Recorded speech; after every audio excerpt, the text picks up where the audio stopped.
Good morning. बताओ द्वितीयक cell. वो तो कुछ बोलिए नहीं रहा। चलो, उसको खड़ा रहने का ही मन है। ओए डीलर साहब, आपको सुनाना है। खड़ा हो, खड़ा हो, खड़ा हो। Stand up, stand up. बताओ द्वितीयक सेल। चलो, पिछले क्लास में हम लोग सेल पर चर्चा कर रहे थे। प्राथमिक सेल उसे कहते हैं जिसको चार्ज नहीं कर सकते, द्वितीयक सेल उसको कहते हैं जिसको चार्ज कर सकते हैं। ठीक है। प्राथमिक सेल में हम लोग को दो को पढ़ना था, शुष्क सेल और मरकरी सेल। शुष्क सेल जो पेंसिल वाला बैटरी होता है वो, और मरकरी सेल जो एकदम छोटा सा टेबलेट की तरह बैटरी होता है वो। बहुत छोटे परिपथ की जहाँ जरूरत पड़ती है वहाँ मरकरी सेल का प्रयोग करते हैं। ठीक है। उसके बाद जिसको चार्ज कर सकते हैं, चार्ज कर सकते हैं वो सेल भी दो को पढ़ना था। लेड संचायक सेल, उसी को क्या बोलते हैं, संचायक सेल, पीवी संचायक सेल। दूसरा nickel cadmium cell. Nickel cadmium cell क्या होता है, महंगा होता है, क्योंकि निकेल और कैडमियम दोनों धातु क्या होता है, महंगे होते हैं, इसलिए वो बैटरी भी क्या हो जाता है, महंगा हो जाता है। आप लोग बताइए कि लेक्लांसी सेल किस सेल का दूसरा नाम है? किस सेल को लेक्लांसी सेल बोलते हैं? शुष्क सेल को लेक्लांसी सेल बोला जाता है। शुष्क सेल को ही क्या बोलते हैं, लेक्लांसी सेल। एक प्रकार का और हम लोग को सेल पढ़ना है, ईंधन सेल। इस सेल का प्रयोग अपोलो मिशन में हुआ था, इसलिए ये क्या हो जाता है, इंपॉर्टेंट हो जाता है। ईंधन सेल का प्रयोग अपोलो मिशन में, नासा का एक मिशन था अपोलो, उस मिशन में ईंधन सेल का प्रयोग हुआ था। देखो, इस प्रकार का ईंधन सेल होता है। अगर हम अपना से बनाना चाहें ऐसे बना सकते हैं।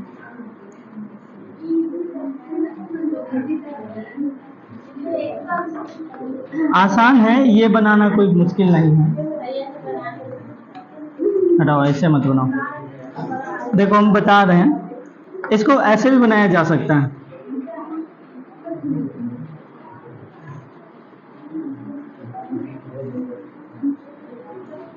इसको आप 3 पार्ट में डिवाइड कीजिए। इसको कितने भाग में बांटना है, 3 भाग में।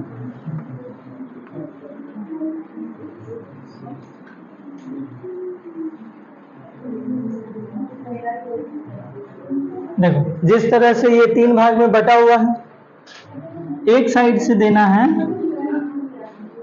एक साइड से देना है हाइड्रोजन, क्या देना है, H2। दूसरे साइड से देना है ऑक्सीजन, O2। और एक और इसमें नली बनाना है ना H2O का। H2O निकलेगा, नीचे बना दीजिए या ऊपर बना दीजिए, उससे कोई मतलब नहीं है। आप नीचे ऊपर कहीं पर भी बना सकते हैं। उसमें ऊपर बनाया है तो हम इसमें भी हम ऊपर ही बना देते, यहाँ से H2O बाहर होगा। अब ये सेल इंपॉर्टेंट इसलिए हो जाता है कि इस सेल से थोड़ा भी प्रदूषण नहीं निकलता है, थोड़ा सा भी प्रदूषण नहीं निकलता है, क्योंकि बाहर क्या निकलता है तो जल, और जल निकलता है तो प्रदूषण नहीं फैलता है। प्रदूषण कब फैलेगा, जब कार्बन निकलेगा, कोई गैस निकलेगा, SO3 निकलेगा, SO2, CO2, ये सब कार्बन मोनोऑक्साइड, ये सब से प्रदूषण फैलता है। H2O से प्रदूषण नहीं फैलता है। इसमें क्या होता है, फर्स्ट वाला वो सब आगे समझाते हैं। ये आपका है, इसमें भरा रहता है लिक्विड।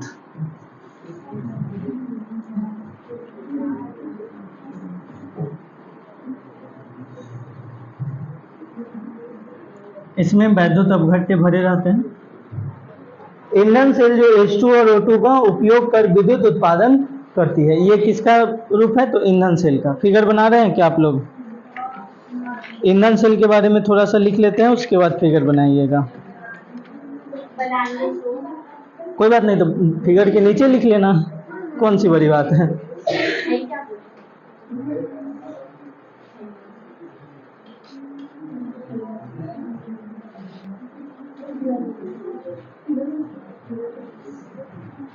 लिखना ये है, लिखो, ऐसा सेल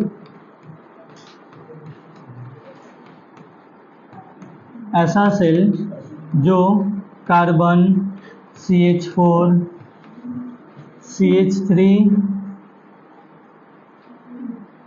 ये ब्यूटेन का सूत्र क्या होता है?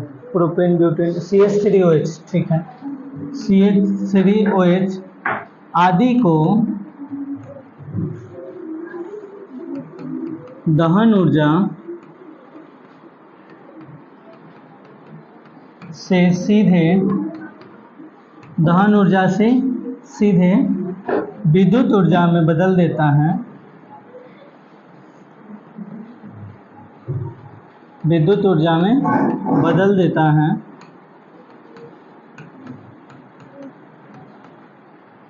ईंधन सेल कहलाता है। विद्युत ऊर्जा में बदल देता है, ईंधन सेल कहलाता है।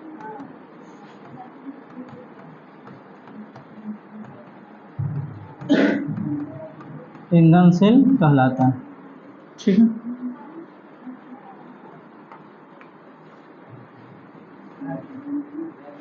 ईंधन सेल कहलाता है। जो दहन ऊर्जा से डायरेक्ट किस में बदल देता है? विद्युत ऊर्जा में, वही क्या कहलाता है? ईंधन सेल। जैसे जो इंजन वाष्प से चलता है उसको स्टीम इंजन बोलते हैं। क्या बोलते हैं? जो इंजन स्टीम से चलता है उसको स्टीम इंजन बोला जाता था। उसी तरह से इसमें क्या है, तो कार्बन या फिर मीथेन या फिर अल्कोहल, कोई भी चीज को इसमें रखेंगे, उसको क्या करेंगे? जलाएंगे इसके अंदर। वो क्या करेगा? तो डायरेक्ट विद्युत ऊर्जा में उस चीज को बदल देगा। तो उसे इसी को क्या बोलते हैं? ईंधन सेल। किसी को कोई दिक्कत ईंधन सेल में? इसकी दक्षता 60% होती है। इसका प्रयोग अपोलो मिशन में हुआ था। दो इंपॉर्टेंट पॉइंट है इसका। इसकी दक्षता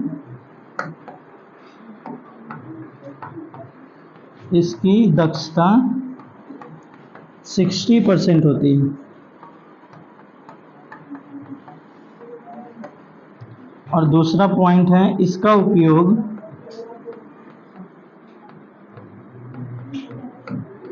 अपोलो मिशन में हुआ था।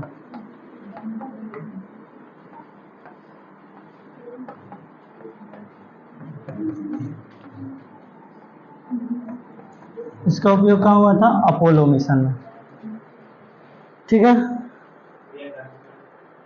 दक्षता मतलब इफिशियंसी। जैसे अगर हम 1 लीटर पेट्रोल लेते हैं तो वो पूरा 1 लीटर हमारे काम में नहीं आता, कुछ ना कुछ वो वेस्ट के रूप में बाहर हो जाता है। 80% काम में आ सकता है, 75% काम में आ सकता है, ठीक है। तो उसी तरह से इसमें अगर हम मान लो 1 लीटर कोई ईंधन लेते हैं तो उस 1 लीटर का 60% हमको यूज होगा और बाकी 40% यूज नहीं होगा, वो वेस्ट के रूप में बाहर हो जाएगा। हाँ, कम हमको कम करने से क्या होता है? हम तो कर ही देंगे। अगर बिहार बोर्ड आपका सिलेबस कम कर चुका है तो हम कर देंगे, उसमें कोई। तो ये आप लोग कंफर्म करके आइए कि बिहार बोर्ड किया है कि नहीं किया है। मेरे करने या ना करने से अब बाद में कहोगे कहाँ से, कहीं से भी करो। स्कूल वगैरह में जाते हो तो सर जी से पूछो। अभी तो छुट्टी है, अभी तो छुट्टी चल रहा है।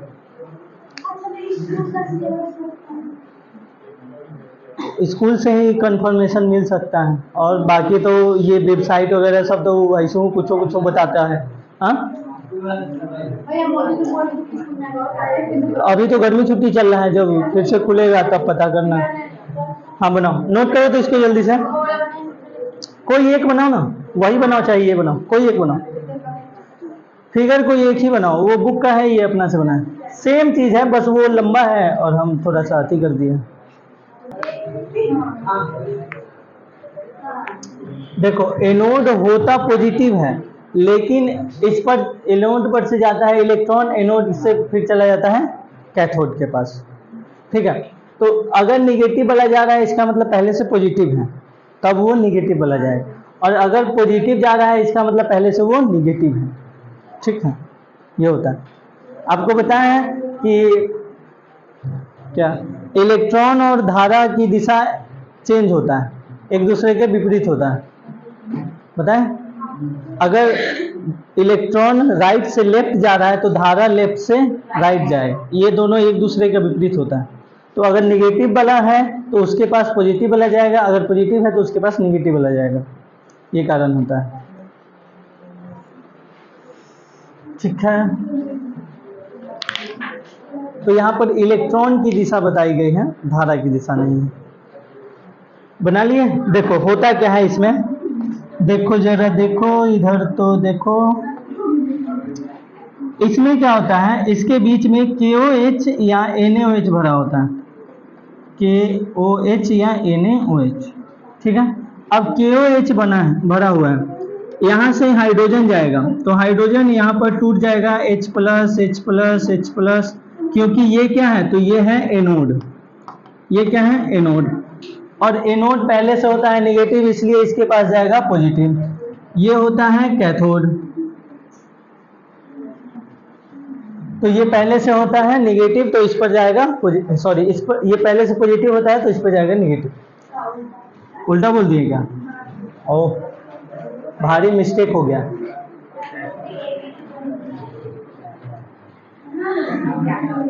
इस पर एनोड जो है वो नेगेटिव लिया गया है और कैथोड पॉजिटिव लिया गया है, उल्टा चेंज कर दिया गया, हमको लग रहा है मिस्टेक है। छोड़ो, यहाँ समझो, उस फिगर को मत देखो। ये एनोड है, इसके पास जाएगा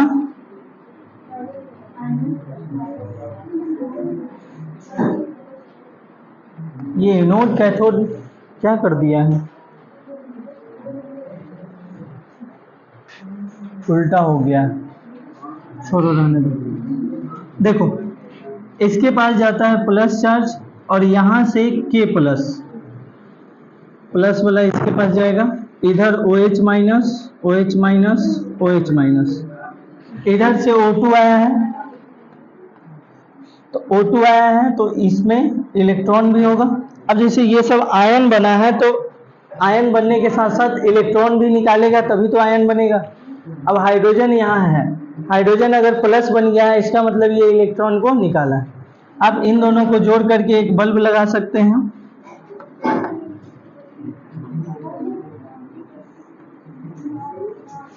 ये आप एक बल्ब लगा दिए, ठीक है। ये आपका है ईंधन सेल, यहाँ से आप क्या कर सकते हैं, विद्युत का स्रोत ले सकते हैं। अब इसमें रिएक्शन किस प्रकार का होता है वो देखते हैं। एनोड पर देखो, एनोड पर सबसे पहले होता है कि जो H2 हम दिए हैं, ये H2 क्या करेगा, H प्लस बन जाएगा और 2 इलेक्ट्रॉन को बाहर कर देगा, ठीक है। उसके बाद ये 2H प्लस OH माइनस के साथ जुड़ जाता है, ये जो भी आयन के रूप में होगा वो एक्वस होगा,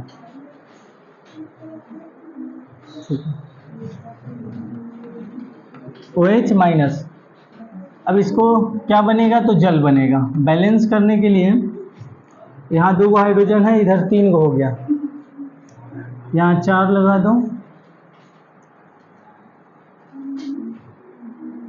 यहाँ 2 लगा दो, हो गया। हुआ बैलेंस कि नहीं हुआ? 2 और 2 4, नहीं 2 लगाओ यहाँ। अब देखो तो ठीक है, 2 ऑक्सीजन और 4 हाइड्रोजन, बैलेंस हो गया। तो ये रिएक्शन, अगर हम एनोड पर कुल रिएक्शन देखते हैं, H प्लस से H प्लस कट जाएगा, क्या बचेगा, H2 2 OH माइनस प्लस जा, ये तो उस साइड है, क्या बन गया, तो 2 H2O और इसके साथ 2 इलेक्ट्रॉन। कैथोड पर देखो, कैथोड पर क्या होता है, कैथोड पर ये इलेक्ट्रॉन है, 2 इलेक्ट्रॉन, उसके साथ साथ जल, और उस साइड से भेजे थे O2, ये सब मिल करके बना लेता है 4 OH माइनस। क्या OH माइनस बनाएगा, 4 OH माइनस। बैलेंस है, 4 हाइड्रोजन है उधर, इधर 2 हाइड्रोजन है। अब देखो तो 4 ऑक्सीजन 4 ऑक्सीजन, चलो ठीक है। अगर नेट सेल हम देखते हैं, नेट रिएक्शन,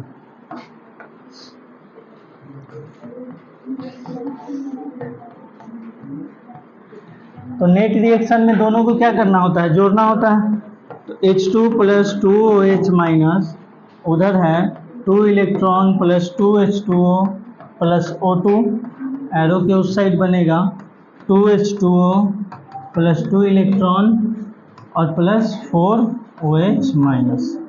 2 इलेक्ट्रॉन से 2 इलेक्ट्रॉन कट जाएगा, 2 H2O से 2 H2O कट जाएगा, और कुछ कटने वाला है, 4OH से 2H, फिर ये चल क्या रहा है, H2O2 जल बचना चाहिए, कहीं पर तो मिस्टेक हुआ है।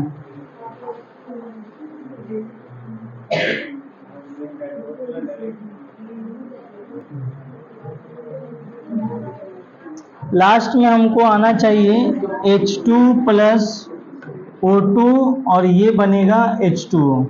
बैलेंस करने के लिए यहाँ पर 2 लगा दीजिए और यहाँ पर भी 2 लगा दीजिए।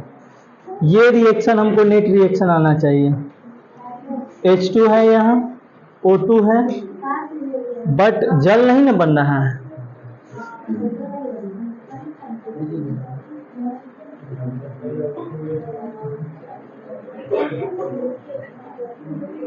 यहाँ 2 है, यहाँ भी 2 है, तो 2OH अगर बचता है ना होगा। एक सेकंड रुकना, एक सेकंड रुक जाओ तुम लोग, देख लेते हैं कहाँ का मिस्टेक हुआ है। 2H2 और 4OH,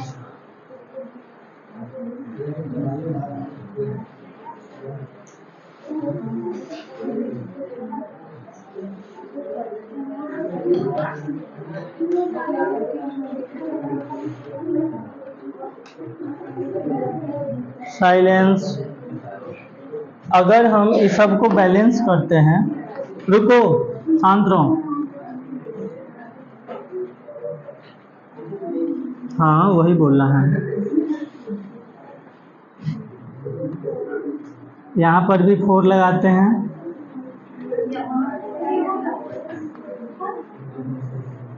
इसको फिर से लिखते हैं, शांत रहो।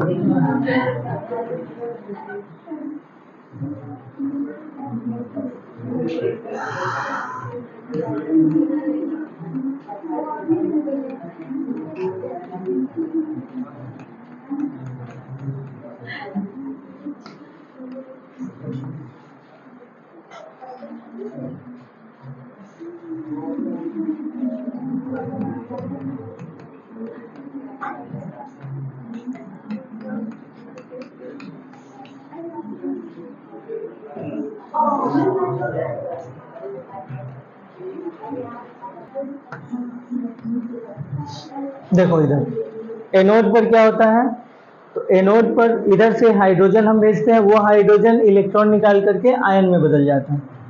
उसके बाद यही आयन OH के साथ रिएक्शन करता है, OH माइनस के साथ। KOH जो डाले थे वो K प्लस और OH माइनस में बदलता है और क्या बना लेता है, जल बना लेता है। ये अगर एनोड पर हम कुल रिएक्शन देखते हैं तो H2OH के साथ मिलकर के क्या बनाता है, H2O बनाता है। ये अब कैथोड पर जो इलेक्ट्रॉन निकला था एनोड से वो कहाँ जाएगा, वायर के माध्यम से कैथोड के पास जाएगा। उसके बाद उस साइड से आ रहा है O2 और उसमें भरा हुआ है पानी, तो ये तीनों आपस में रिएक्शन करके आयन बना लेता है 4OH माइनस। अब कुल रिएक्शन अगर देखते हैं सेल का तो 2H2 4OH, उसके बाद इसमें 4 इलेक्ट्रॉन O2 2H2O, यहाँ बनता है 4H2O 4 इलेक्ट्रॉन और यहाँ 4OH। 4 इलेक्ट्रॉन से 4 इलेक्ट्रॉन कट जाएगा, 4OH माइनस से 4OH माइनस कट जाएगा। इधर है H2O2 H2O2 और क्या है 2H2O। ये 2H2O इधर है तो पॉजिटिव में है और इधर ले जाएंगे तो घटेगा इसमें से। सेम टू सेम मैथ्स का फॉर्मूला ही लगता है। यहाँ एरो का मतलब इक्वल ही है, उसको अलग मत समझ, बंद करो ना जी उसको।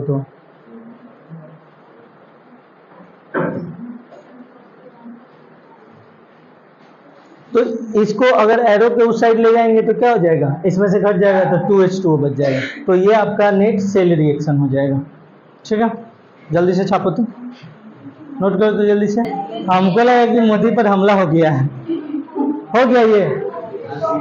चलो देखो आगे इसका बनावट, ईंधन सेल का बनावट देखो। इस सेल में 3 कक्ष होते हैं। कितने कक्ष, 3 कक्ष, जो छिद्र युक्त प्लेटिनम इलेक्ट्रोड से पृथक होते हैं। जो उसमें इलेक्ट्रोड है वो कैसा है, छिद्र युक्त इलेक्ट्रोड है। प्रथम कक्ष एनोड तथा तृतीय कक्ष कैथोड होता है। पहला वाला एनोड और लास्ट वाला कैथोड। जिसमें H2 तथा O2 क्रमशः भरे। क्रमशः का मतलब होता है जो चीज पहले बोला गया है उसके साथ पहले वाला आएगा, और जो चीज बाद में बोला गया है उसके साथ बाद वाला आएगा। ठीक है, तो एनोड पे H2 और कैथोड में O2 भरा होता है। मध्य कक्ष में NaOH या KOH भरा होता है। ये सेल प्रदूषण मुक्त होते हैं क्योंकि हाइड्रोजन व ऑक्सीजन क्रिया करके उत्पाद बना लेते हैं। किस रूप में? जल बना लेते हैं उत्पाद के रूप में, इसलिए ये क्या होता है? प्रदूषण मुक्त होता है। जल्दी से नोट कीजिए तो।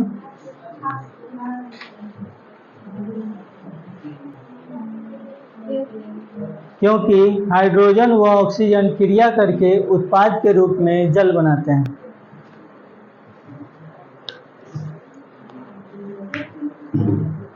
कई बार क्यों की बोलोगे तुम लोग?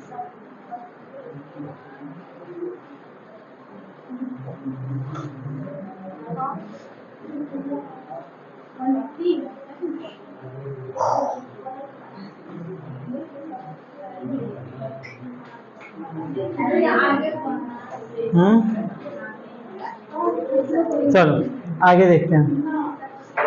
संक्षारण, कोई बता सकता है संक्षारण किसको कहते हैं? एनीवन? बैठो, वो तो बैठले हैं। संक्षारण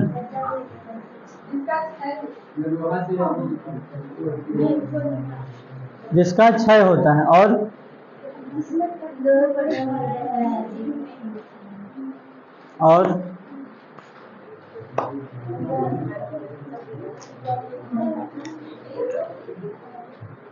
चलो लिखो संक्षारण लिखो।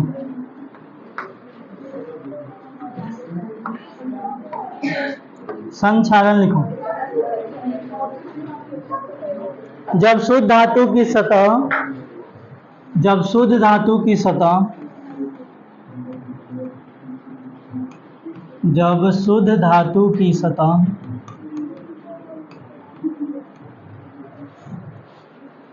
वायुमंडलीय घटकों जैसे, वायुमंडलीय घटकों जैसे नमी, O2, Cl2, CO2, SO2 इत्यादि के प्रभाव में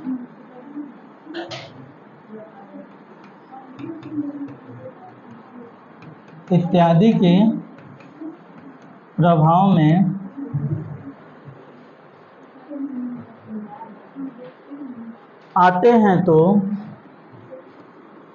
इत्यादि के प्रभाव में आते हैं तो इसके ऊपर एक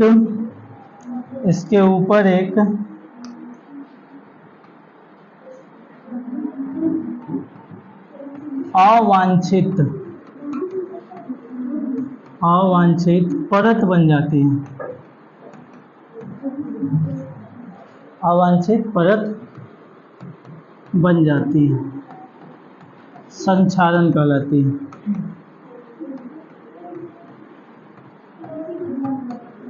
संक्षारण कहलाती है। ये अगर स्पेशली लोहा के साथ होता है तो उसको जंग बोलते हैं, बाकी ये किसी भी धातु के साथ होता है तो सभी के लिए संक्षारण, और स्पेसिफिक लोहा के साथ होता है तो उसको जंग लगना बोलते हैं।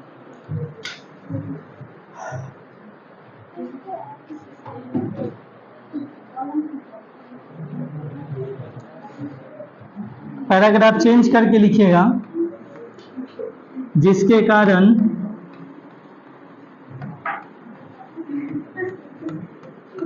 पदार्थ का क्षय होने लगता है।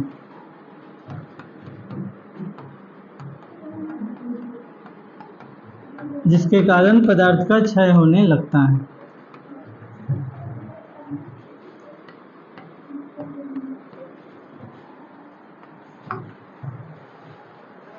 जिसके कारण पदार्थ का क्षय होने लगता है।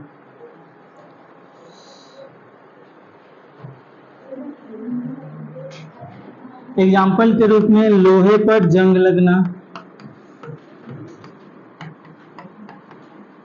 किसी को जंग का सूत्र याद है? कॉपर पर हरी पपड़ी बन जाना,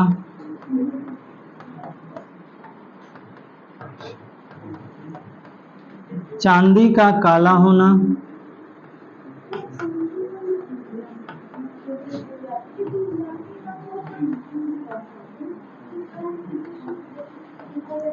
चांदी का काला होना। चांदी भी धीरे धीरे क्या होने लगता है? काला पड़ने लगता है। हाँ, क्रिया नहीं करता है, लेकिन ऐसा थोड़ी है कि बिल्कुल नहीं करेगा। बिल्कुल, अगर बहुत ज्यादा किसी चीज का प्रभाव है तो थोड़ा मोड़ा असर तो पड़ेगा, तुरंत नहीं होता। जितना जल्दी लोहे पर जंग लगता है उतना जल्दी चांदी काला नहीं पड़ेगा, लेकिन बहुत दिनों के बाद चांदी काला तो पड़ेगा। हाँ, कोई किसी भी चीज का एक लिमिट होता है। स्टील का अपनी चमक खो देना, स्टील का अपनी चमक खो देना। स्टील भी धीरे धीरे क्या होता है? अपना चमक खो देता है।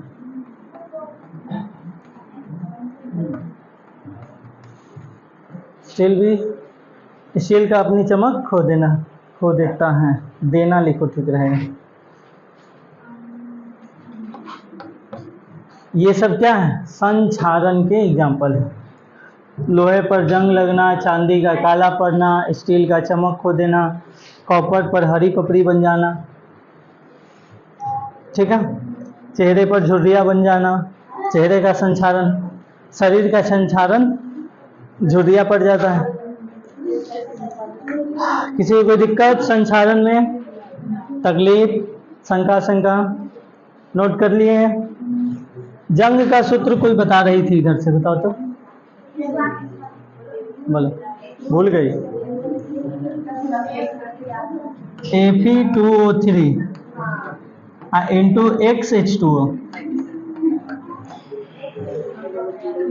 ये है जंग का सूत्र। आगे हम बताएंगे कि जंग कैसे लगता है वो। हाँ, Fe2O3 into XH2O दिख रहा है? हाँ,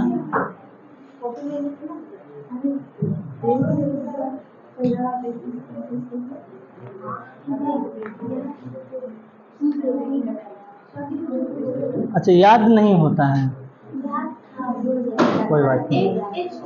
हाँ, XH2O, X की जगह 1 हो सकता है, 2 हो सकता है, 3 हो सकता है, कोई भी हो सकता है, वेरिएबल है वो। जैसे फिटकरी में 24 गोजल होता है ना, फिटकरी का सूत्र किसको याद है? पोटासिलम।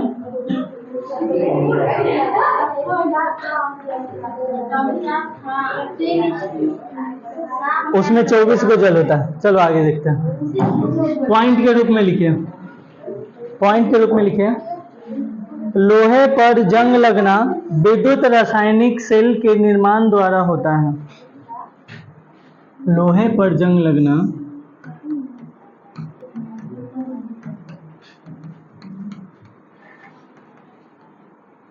लगाना नहीं, लगना विद्युत रासायनिक सेल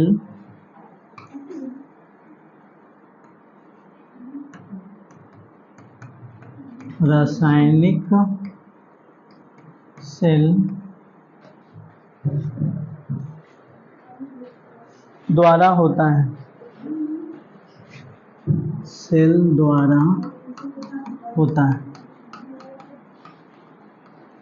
पैराग्राफ चेंज करके लिखेगा, इसकी क्रियाविधि निम्न है।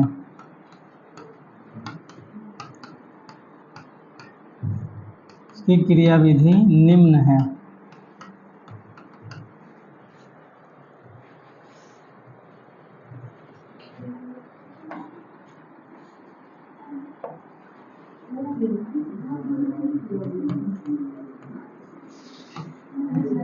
विद्युत रासायनिक सिद्धांत के अनुसार शुद्ध लोहा विद्युत रासायनिक सिद्धांत के अनुसार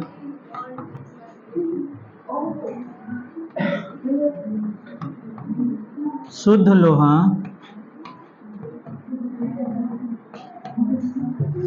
विद्युत रासायनिक सिद्धांत के अनुसार शुद्ध लोहा एनोड की भांति कार्य करता है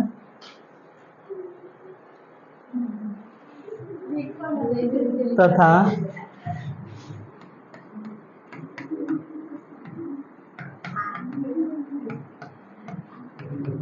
एनोड की भांति कार्य करता है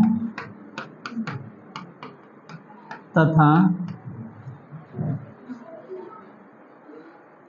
अशुद्ध लोहा कैथोड की भांति कार्य करता है।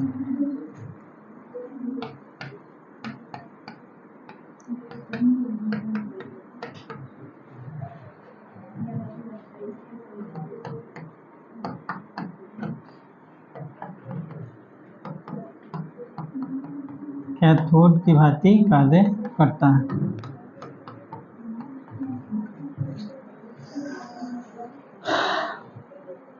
तथा CO2 विद्युत अपघट्य के भांति कार्य करता है। तथा CO2 विद्युत अपघट्य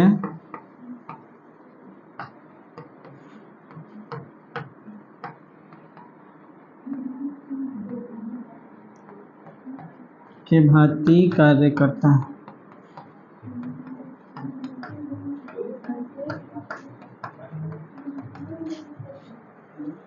ये जंग लगने का सिद्धांत है कि आखिर जंग लगता कैसे है।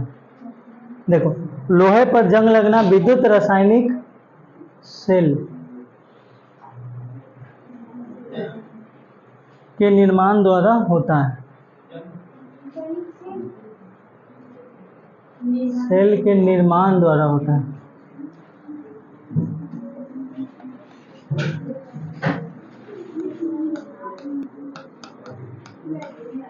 इसकी क्रियाविधि निम्न है। विद्युत रासायनिक सिद्धांत के अनुसार शुद्ध लोहा एनोड की भांति कार्य करता है। जिस पर जंग नहीं लगा हुआ है वो एनोड बनेगा और जिस पर जंग लगा हुआ है यानी कि अशुद्ध है वो कैथोड बनेगा। और जो वातावरण में CO2 रहता है वो विद्युत अपघट्य के रूप में कार्य करेगा। ये विद्युत रासायनिक सिद्धांत।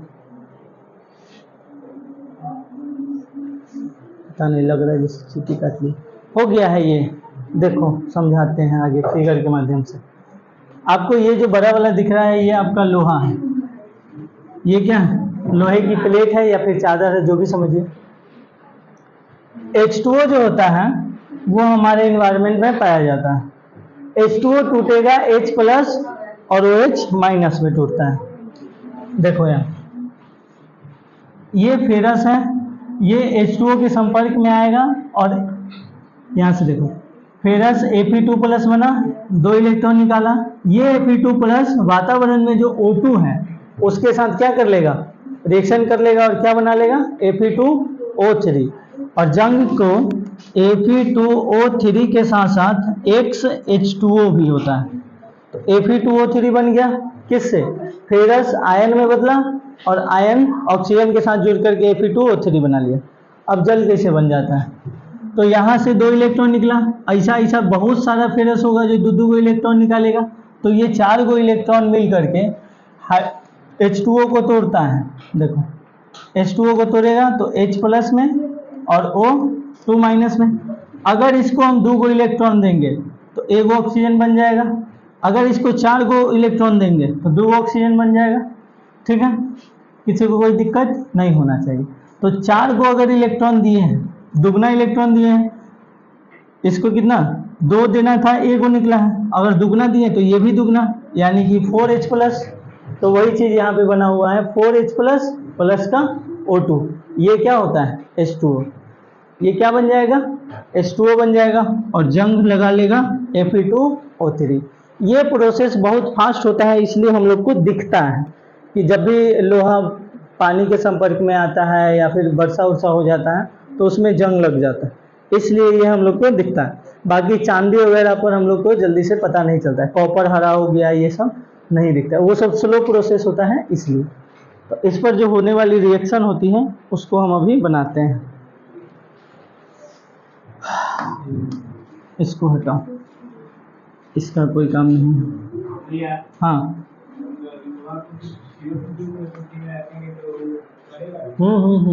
देखो एक फिगर हम अपना से बनाते हैं। ये है आपका लोहा और ये है आपका इन्वायरमेंट, वातावरण। वातावरण से O2 आएगा, SO2 आएगा, CO2 आएगा, जल आएगा, नमी आएगा, ये सब चीज़ आएगा, Cl2, क्लोरीन, ये सब भी आता है। हाँ, उसमें भी ऑक्सीजन है ना, वहाँ से भी जंग लगेगा। और इन्वायरमेंट में सिर्फ CO2 तो होता नहीं है। हम अगर इन्वायरमेंट का बात करते हैं तो सिर्फ CO2 नहीं, वहाँ पे नमी होता है, जल, SO2 सब होता है। और CO2 के संपर्क में भी आने से जंग लग जाएगा। CO2 प्लस H2 फिगर, हाँ बनाना, रुक जाओ थोड़ा सा। रिएक्शन जो भी होता है इसमें लिख देते हैं। CO2 प्लस H2O, H2CO3 बनाएगा। CO2 प्लस H2O, H2CO3 बना लेगा। इसको बोलते हैं कार्बोनिक अम्ल। क्या है ये? कार्बोनिक अम्ल बनाता है, कार्बोनिक अम्ल बन जाएगा। उसके बाद और क्या रिएक्शन होता है? H2CO3 ये टूट जाता है H प्लस में और HCO3 माइनस में। जल्दी से जल्दी काम भी नहीं करता है। H2O जो होता है वो टूटता है H प्लस OH माइनस में, ये चीज़ आपको पता है। अब ऑक्सीकरण होता है फेरस का, ऑक्सीकरण। ऑक्सीकरण का मतलब है उसका क्षय होगा, ऑक्सीकरण। और ऑक्सीकरण का मतलब इलेक्ट्रॉन में कमी। तो जो फेरस पहले शुद्ध अवस्था में सॉलिड रूप में था वो अब Fe2 प्लस बन जाएगा और 2 इलेक्ट्रॉन को बाहर कर देगा। ठीक है, अब ये बनेगा अशुद्ध अपचयन।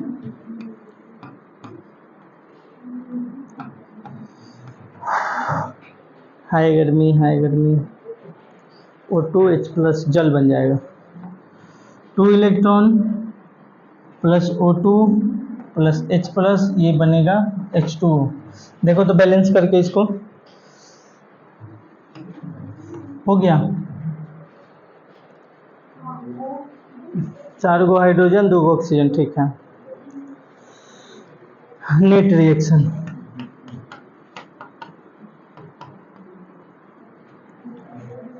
ऑक्सीकरण के पास Fe plus 2 electron plus O2 plus 4H plus, इधर हो जाएगा Fe2 प्लस 2 इलेक्ट्रॉन और प्लस 2H2O। कटने वाला है, इलेक्ट्रॉन से इलेक्ट्रॉन कटेगा, हट जा भाई। और क्या कटेगा? Fe2 प्लस, नहीं और कुछ कटने वाला है? और कुछ नहीं कटेगा, छोड़ो रहने दो। Fe plus O2 plus 4H plus, Fe2 plus और प्लस का 2H2O। और ये रिएक्शन और आगे बढ़ता है और लास्टली कहाँ जा करके रुकता है? जंग पर।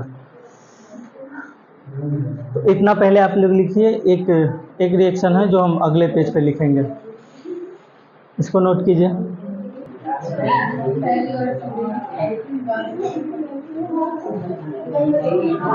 हो गया?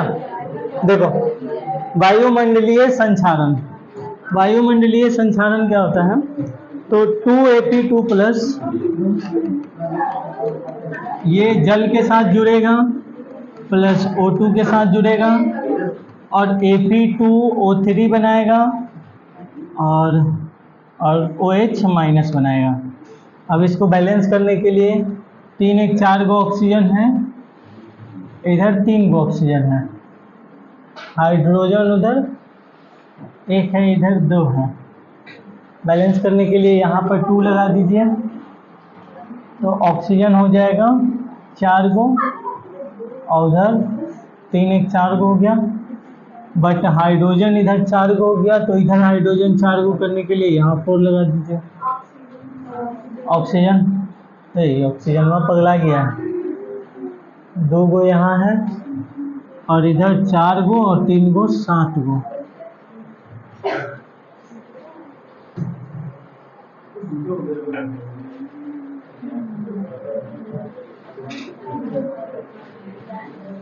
ओह, कुछ तो गड़बड़ है, यही गड़बड़ है। OH नहीं, H प्लस बनेगा, यही गड़बड़ हो गया था। आप देखो तो 4 गो हाइड्रोजन 4 गो हाइड्रोजन हो गया, 3 गो ऑक्सीजन इधर, 4 गो ऑक्सीजन, ऐसे क्या हो रहा है? अब हो गया होगा। ये जो Fe3 है इसी के कारण लाल रंग दिखता है, लाल रंग। जब जंग लगता है तो लोहा कैसा हो जाता है? लाल। उसी के कारण लाल रंग दिखता है, वही लाल रंग का होता है। लिख लिए ये संचारण, वायुमंडलीय संचारण। हाँ? देखो ये सब जो रिएक्शन हो रहा है उसमें ऐसा नहीं है कि एक रिएक्शन होने के बाद दूसरा होगा, वो सब चलते आ रहा है। अब जैसे हम यहाँ पर बनाए हैं Fe2 प्लस H2O से मिलकर बनेगा, तो ऐसा तो नहीं है कि एक के वो Fe2 प्लस होगा, बहुत सारा Fe2 प्लस होगा, अनगिनत होगा, जो आप गिन नहीं सकते हैं, इतना सारा होगा। तो कुछ जुड़ करके ये बनाएगा, कुछ जुड़ करके कुछ और बनाएगा। जैसे एक ही साथ आप चावल और दाल दोनों चीज बना सकते हैं, अलग अलग नहीं बना सकते हैं, अलग अलग बना सकते हैं कि नहीं एक ही समय में? तो वही बात यहाँ है,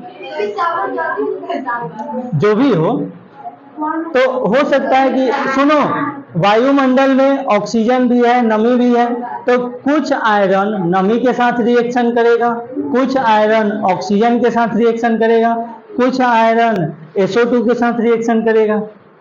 ठीक है, ऐसा तो नहीं है कि सब मिलके कहेगा ना, पहले H2O के साथ कर लेते हैं, बिहान SO2 के साथ करेंगे, परसों ऑक्सीजन के साथ करेंगे, ऐसा तो होता नहीं है। ठीक है, इस वजह से अब संक्षारण को रोकना जरूरी है, नहीं तो क्षय हो जाएगा, खराब हो जाएगा। कोई भी धातु लोहा में पेंट किया जाता है रोकने के लिए। तो संक्षारण के रोकथाम के उपाय कैसे कैसे रोका जाए, ज्यादा नहीं है, लास्ट है।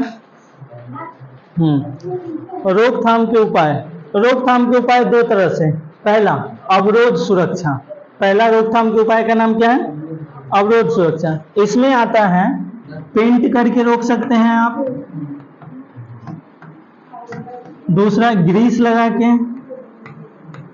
इंजन में क्या लगाते हैं? ग्रीस, ग्रीस लगाकर, उसके बाद क्या लिख रहा है, तेल भी लगाया जाता है। इससे आप कोई भी धातु को रोक सकते हैं, जंग लगने से रोका जा सकता है। ये हुआ अवरोध सुरक्षा। हाँ, क्योंकि आयरन से रिएक्शन नहीं कर पाता है, फिर उसके ऊपर एक परत बन जाता है, उसके ऊपर क्या बन जाता है? एक परत। तो जब लोहा के ऊपर एक परत बन जाएगा पेंट, तो जो वायु में जो भी नमी है, ऑक्सीजन है, जो SO2 है, ये सब आयरन से न रिएक्शन कर रहा था, पेंट से नहीं कर पाएगा, ग्रीस से नहीं कर पाएगा, तेल से नहीं कर पाएगा। इसलिए कोई भी तेल आप लगा सकते हैं, वो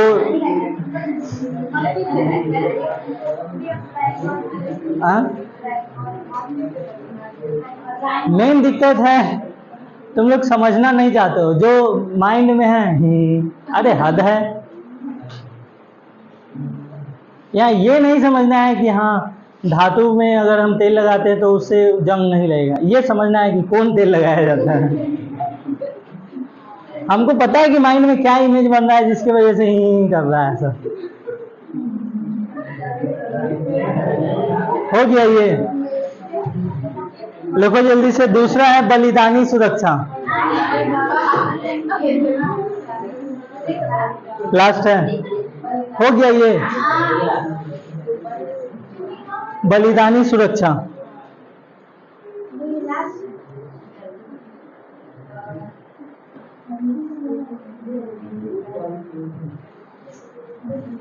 इसमें जिन धातु को बचाना है उस पर उससे अधिक क्रियाशील धातु, देखो, उस पर उससे अधिक क्रियाशील धातु, फिर से बोले, इसमें जिन धातु को बचाना है उस पर उससे अधिक क्रियाशील धातु, अधिक क्रियाशील धातु, उस पर उससे अधिक क्रियाशील धातु का परत चढ़ाते हैं, अधिक क्रियाशील धातु का परत चढ़ाते हैं, अधिक क्रियाशील धातु का परत चढ़ाते हैं। हो गया? इसी को क्या बोलते हैं? बलिदानी सुरक्षा। जैसे गैल्वेनीकरण, एग्जाम्पल के रूप में गैल्वेनीकरण, गैल्वेनाइजेशन इंग्लिश में। बंद हो गया? आई एम ब्लैक, सही में ब्लैक दिख रहा है? ओह माय गॉड, कोई बात नहीं।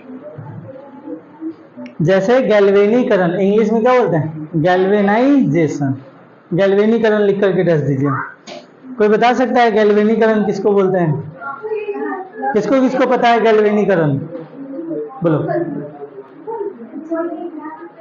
कोई भी धातु पे नहीं। हाँ, वो तो बलिदानी सुरक्षा हो जाएगा। गैल्वेनीकरण एक फिक्स है। कॉपर, लिखो लिखो, गैल्वेनीकरण में लिखिए, लोहे पर जिंक की परत चढ़ाने की प्रक्रिया, लोहे पर जिंक की परत चढ़ाने की प्रक्रिया गैल्वेनीकरण कहलाती है।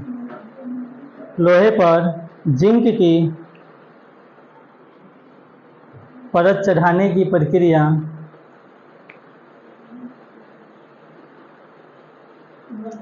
लोहे पर जिंक की परत चढ़ाने की प्रक्रिया गैल्वेनीकरण कहलाती है। हो गया? किसी को कोई दिक्कत? आज के लिए इतना ही, चैप्टर खत्म। जय Hind, thank you, like share comment and subscribe.